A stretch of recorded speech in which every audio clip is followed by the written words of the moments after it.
Hi, I'm Terry Butcher, former captain of the English football team. Butcher with it, it's in! Butcher, the equaliser. And here's my SafeStart performance story. This goes back a number of years when I was on holiday in Florida with my family.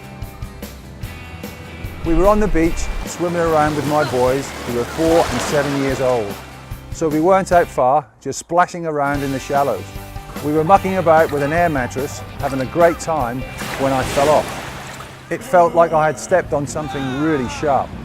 The pain was so bad, I had to limp back to where my wife was sitting on the sand. We had a look at the bottom of my foot and there was blood pumping out.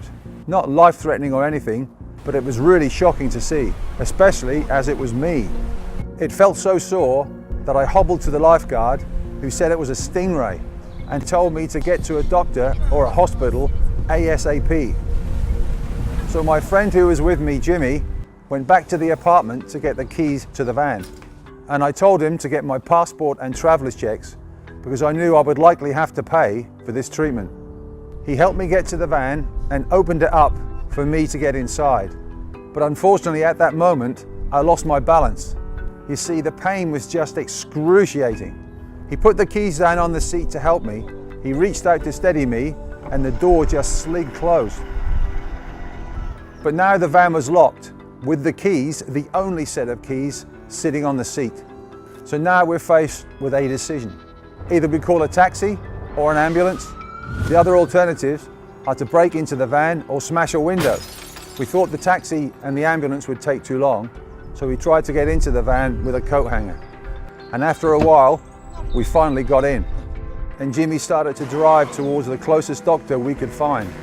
Seeing how much pain I was in, Jimmy really put his foot down. The next thing Jimmy saw was in his rear view mirror, flashing lights. When the officer came to the van, he wanted to know why we were going so fast. Jimmy pointed to me in the back, crying with pain. And thankfully, he just let us go and told us not to speed. We arrived at the doctor's in a couple of minutes. He gave me an injection for the pain and told me to soak it in hot water. I asked Jimmy to get the passport and traveller's checks so I could pay. But he came back and said he couldn't find them.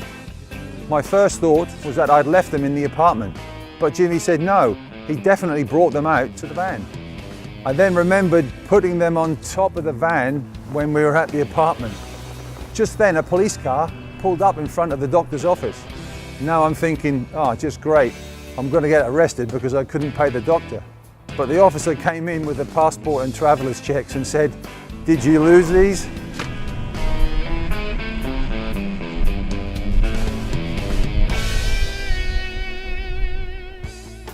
So in the end, despite all the performance errors, nothing really bad happened. But obviously, this could have been a whole lot worse. We were lucky we could get into the van without breaking a window. And we were lucky we didn't get a speeding ticket and lose the passport and the traveller's check. You know, for years, I blamed this whole fiasco on the stingray. But now that I've become familiar with the state to error pattern and the critical error reduction techniques, I think rushing and frustration had more to do with it than that poor old stingray.